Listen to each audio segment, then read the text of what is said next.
Welcome to EPG Pathshala. I am Monalisa Roy Chaudhary. Now I'll be taking the 10th module. The title of the module is Military Families.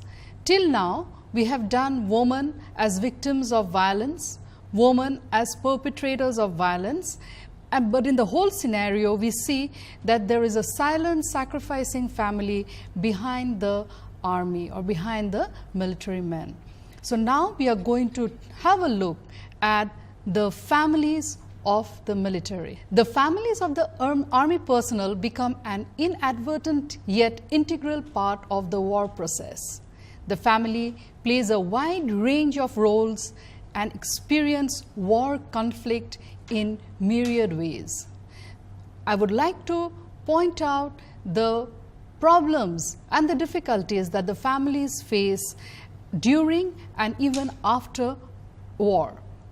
Families imbibe patriotic values in their children, sons, daughters, which enables them to fight for their country, state, community. Mothers often sacrifice their children for the cause of the nation. Children in the military families, particularly during war, suffer frequent and often long separations from one or both their parents. Trauma, violence, and other psychological stress disorders are very common in these military families.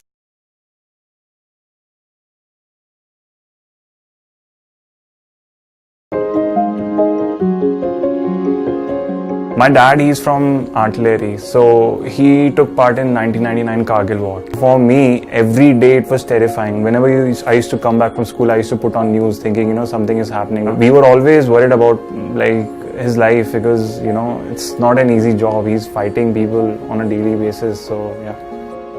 As a kid, you don't really understand that there is a possibility that your dad might not come back or something like that. You don't really understand that. I knew there were a lot of risks and all, but not for one moment did we take it in that way. Otherwise, then life would become very difficult to live. All that the civilians know is that, okay, army people get a lot of perks. What they don't really get is that there's a lot of sense of responsibility involved. Army सिर्फ risk के लिए भर्ती नहीं होते. Army एक pride service करने के लिए जो अपना देश के लिए हमने सोचा है अपने दिल में, वो एडवेंचर हम अपने लाइफ में लाए, वो सेवा हम देश के लिए करें, उसके लिए आर्मी में भर्ती होना बहुत ज़रूरी है. One of my friends, I asked him कि भाई तो फौज में हो गया फाइनली, हम लोग तो साथ में पढ़े हुए हैं, कल को गोली वोली लग जाएगी तो क्या सीन है. तो कोई बात नहीं यार, इसी के लिए फौज ज्वाइन करी थी. सो उसने बहुत कैजुअली ये स्टेटमेंट दिया, इट्स अ फैक्ट. और जितने भी लोग आर्मी ज्वाइन करते हैं उनके मुंह से बहुत कैजुअली यही चीज़ निकलता है, कोई बात नहीं यार, इसी के लिए फौज ज्वाइन करी थी, मर लेंगे, गोली खा लेंगे. Very casually they say, but it has a deep meaning to it. Very honestly, after the first day, the first kick we got in our stomach and we lifted our trunks and reached the squadron. After that we never knew what happened till we passed out from 9D. My grandfather was in the army, my father was in the army. In 1962, 65 and all 71 war, my father, his two brothers, they fought all these three wars. Then I was there in the Kargil war myself in 1999. The day I put on my rank, that was one of the most fascinating moments of my life. My parents were there and they pipped me, and I can never forget that moment in life.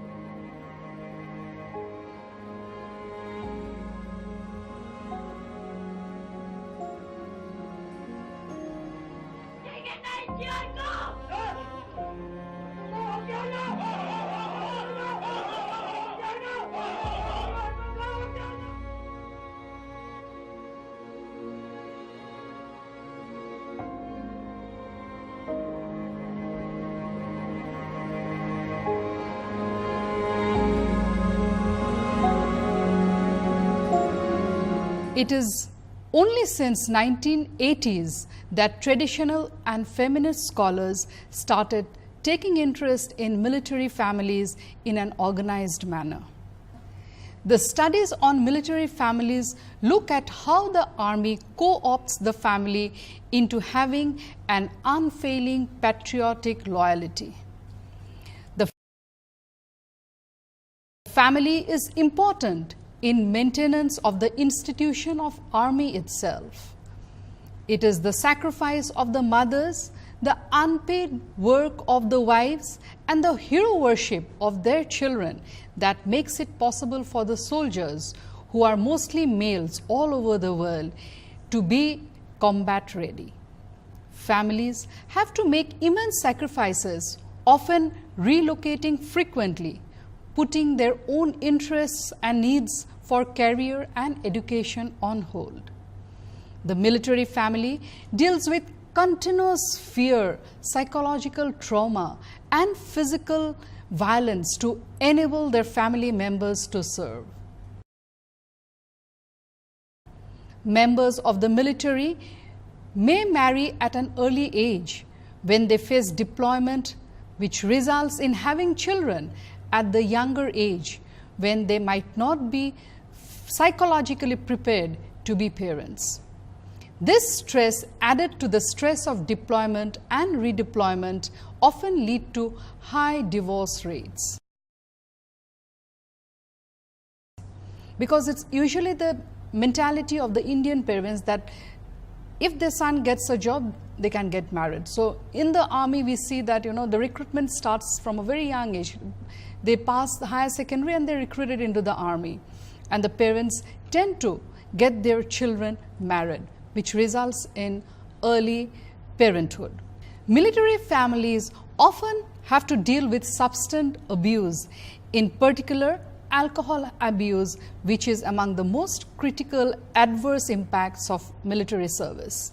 It is related to many negative behaviors and impedes the veteran's ability to resolve issues such as trauma and successfully reintegrate into their families, retain employment, and maintain stable housing. It's usually the substance abuse or the alcohol abuse that breaks up the family. When a soldier is injured or dies during combat, the effect on his or her family is life-changing. For example, physical injuries require families to adjust to long and expensive rounds of treatment and rehabilitation. When a service member is permanently disabled, everyone in the family is affected, and often family members are forced to take new roles and responsibilities. War often affects the soldiers psychologically. This affects a soldier's personality, and this in turn affects the entire family. A family is overcome by grief by a parent's or spouse's death in combat. In addition, the family lose their identity as a military family when they must move away from the supportive military community.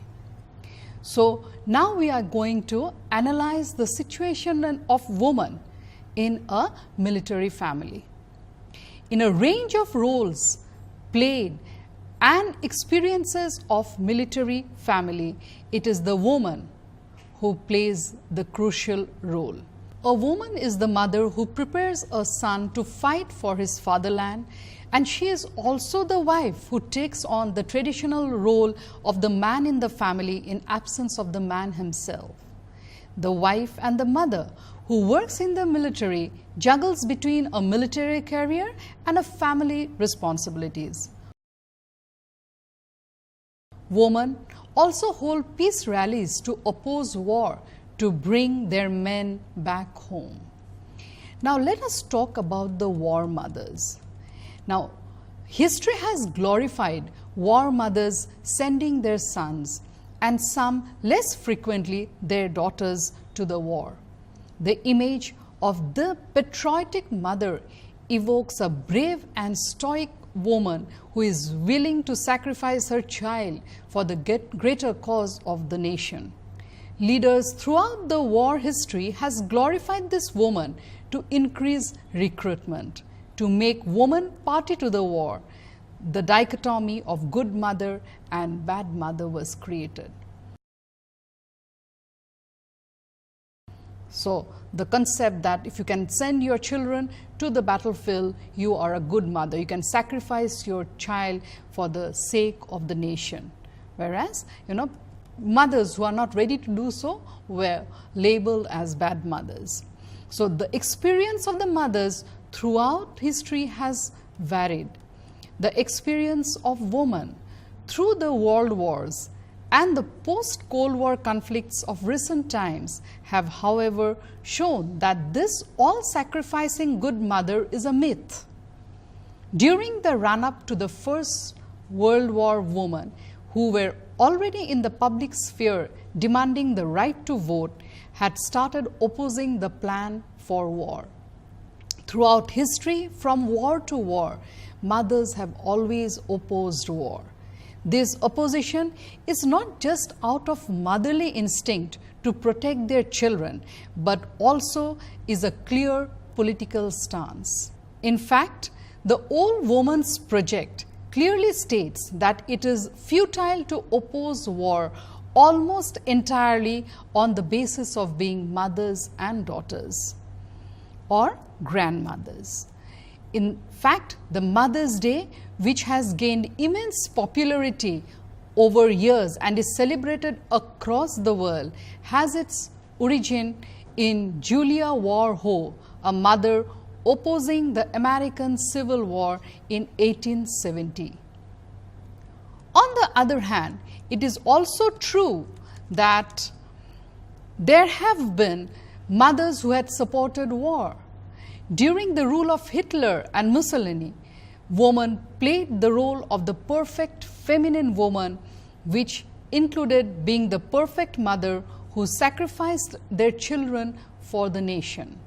Women have played similar roles in countries like Russia and even in India during the independence struggle.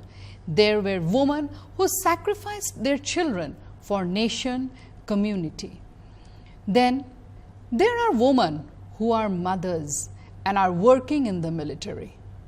These military mothers often face double burden, being a working mother and being looked not as a so dependable parent. In the USA, many of the women who are mothers and are working in the military are single mothers or going through a divorce. These women have to give the custody of their children to the third party during their deployment. When they return from the fronts, they have to fight in the civilian court often to gain the custody of their children.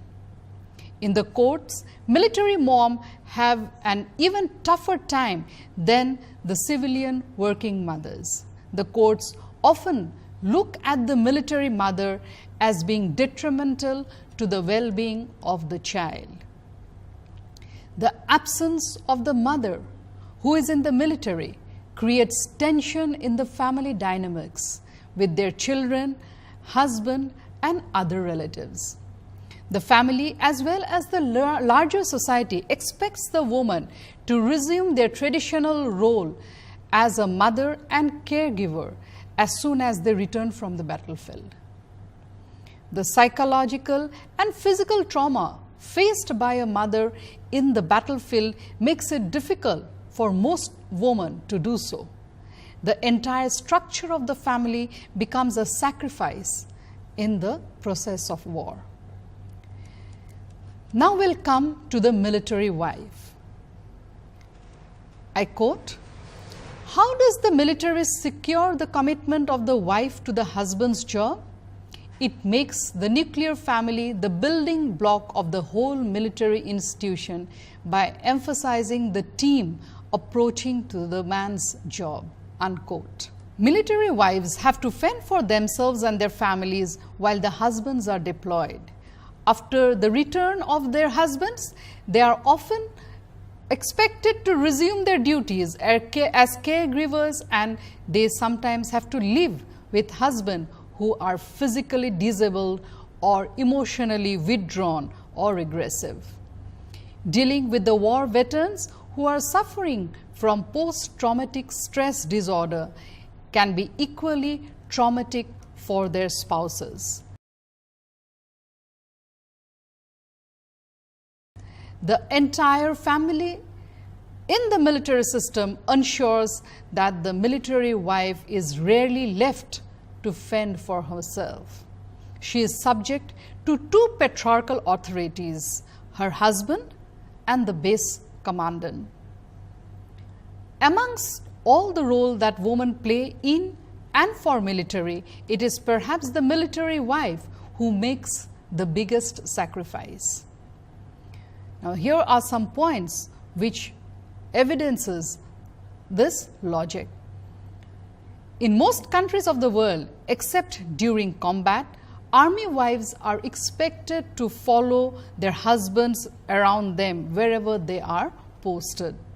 While the soldier gives all his time and commitment to his patriotic duty, his wife is expected to play the role of both parents and also do all the domestic work.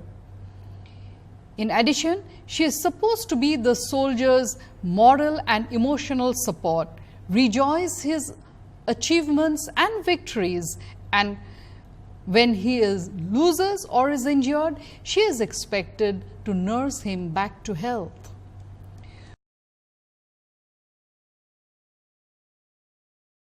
Within the military community, it is seen that it is a cultural norm for the military wife to maintain the hierarchy between the ranks, entertain their colleagues and bosses of husbands, and lend shoulder to the wives during their bereavement.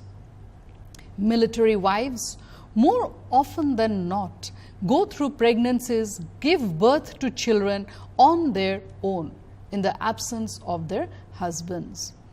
In United States of America, Military Spouse Appreciation Day is celebrated on the Friday before Mother's Day in May.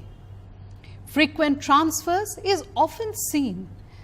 Military wives put their careers on hold. Wives give up their lucrative jobs, and this leaves them dependent on their husbands. This dependence can impact adversely on the marital relationships.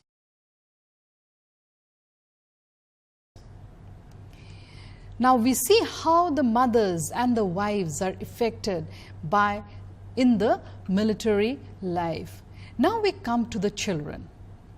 Children of the military families have a unique childhood because often one or both parents' involvement in the military keep them away from their families, and this gives rise to a range of problems. Frequent relocation during their parents' posting is a common occurrence in the lives of the children of the military families. While this makes them see new places, new culture, and make new friends, it becomes difficult for them to build a long-lasting friendship. In some countries like USA, custody of the children of single parent is given to the third party during deployment of the parent. The same applies if both parents are in the deployment. During this period, the military considers the employee to be childless. Even in the cases where one parent is in the military, the children live with the other parent. They have to relocate often due to the parents' relocation. This creates a sense of dislocation amongst the children, and which results in the psychological problem like isolation and depression. Because when they are relocated, They have to again adjust themselves to the new environment, new friends, new school, which often leads to depression, and they feel lonely at heart. Military children are often born and raised and cared for when the father is absent for more than 80% of the time. They live in constant fear and trauma of having their parents deployed or already being in war. Along with the sufferings from their own trauma of having one or both their parents in deployment, it is seen that the children of war often face violence at home. Children are often given increased responsibilities when one or both the parents are deployed. This disrupts their routine, and as a result, they experience anxiety and difficulties in coping with their schoolwork.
So now we'll come to the next point. It is trauma, stress and violence within the military family. Military families across the world faces a high level of stressors related to deployment. Families are faced with worries about safety and security of the military family members. Upon their return, the soldiers, due to their physical and psychological injuries, often find the process of reintegration with the family difficult.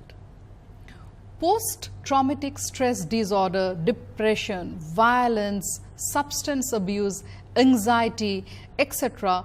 are common problems within the military family. Across the world, particularly when a nation is engaged in active battle, military families have been observed to have high level of domestic violence. Stress of combat, frustrations of failure, and the extreme masculinity taught the military men to be very, very aggressive. And this is faced by the wife in form of intimate partner violence. The heroism associated with the veterans often keeps women from reporting the violence they face.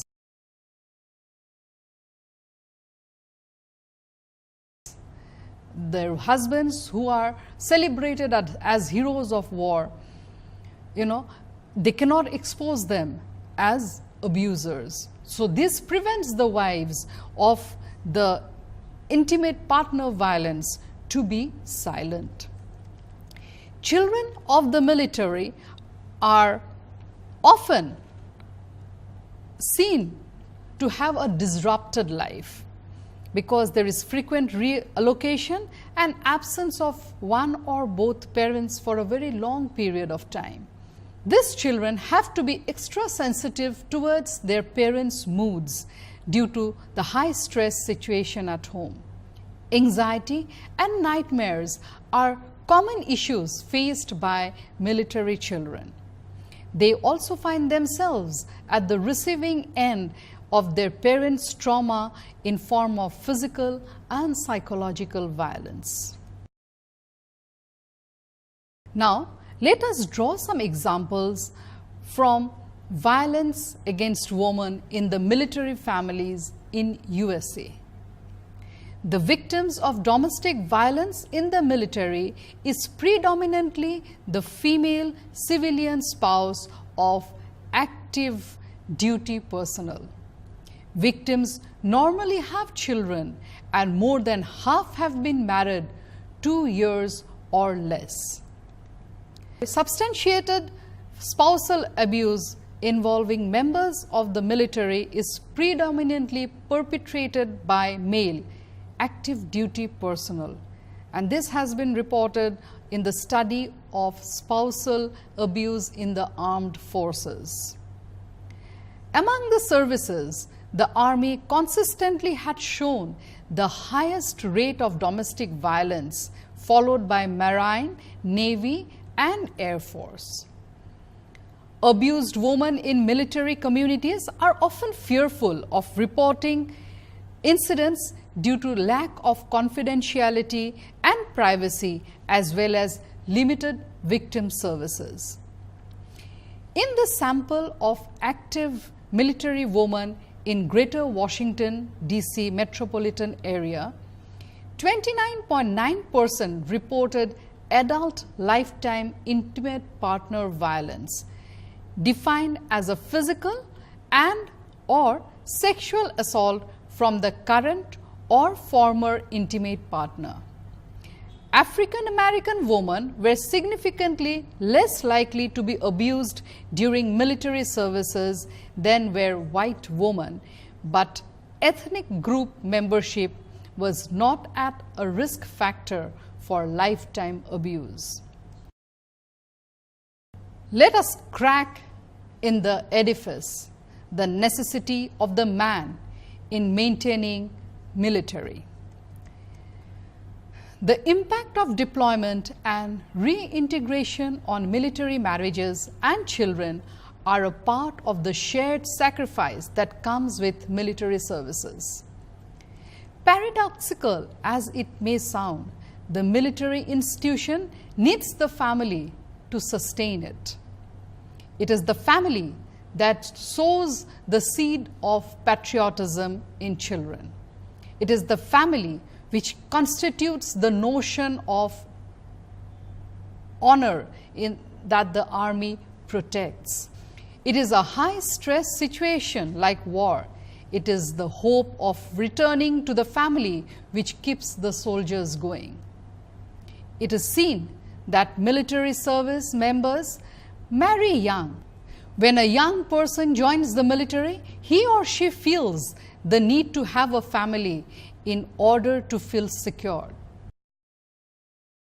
Yet, it is the family which sacrifices and suffers because one or more members is in the military. The institution, which is supposed to protect the family, in reality breaks down traditional family values and systems. Now, there is a feminist critique on the military family. The military is an extremely gendered, patriarchal institution. All over the world except USA, Israel and South Africa, more than 80% of the military personnel are male. Along with the numbers, the culture of the military as an institution encourages soldiers and personnel to have masculine qualities like bravery, physical strength, ruthlessness to the enemy and emotional detachment. It also demands 100% loyalty and time commitment from its employees, leaving no space for family or personal life. I quote, "Like other gendered organizations, the military family takes for granted the naturalness of masculine-feminine polarity or the idea that men and women are fundamentally different. Relatively, few members of the community question the patriarchal dichotomy between tough warrior men and supportive dependent women." Unquote. The feminist critique of the military family hence opposes these gendered notions and criticizes the nature of family support programs created by the military that reinforces the gendered role of men and women. It recognizes that the violence faced within military families stem from these gender binaries and enforced masculinities. The military, through its socialization and justification of war trauma as an accepted factor, increases violence against women and children. To address this violence, the very patriarchal nature of the military has to be challenged. The feminist peace movement, which has been opposing war and military as patriarchal practices, also opposes the use of family by the military. The feminists want to free women from all subordinate roles imposed by patriarchy and recognizes how within a military family women are often subjugated. Like always, within feminism, however, there are opposing views and debates on this too. Feminists who advocate for equality between sexes often end up supporting military policies on family support as long as it applies to both men and women equally. The postmodern feminists, however, place the institution of both military and family within the context of gender, race, class, religion, and other power sources. The military institutions often base their organizations on social divides.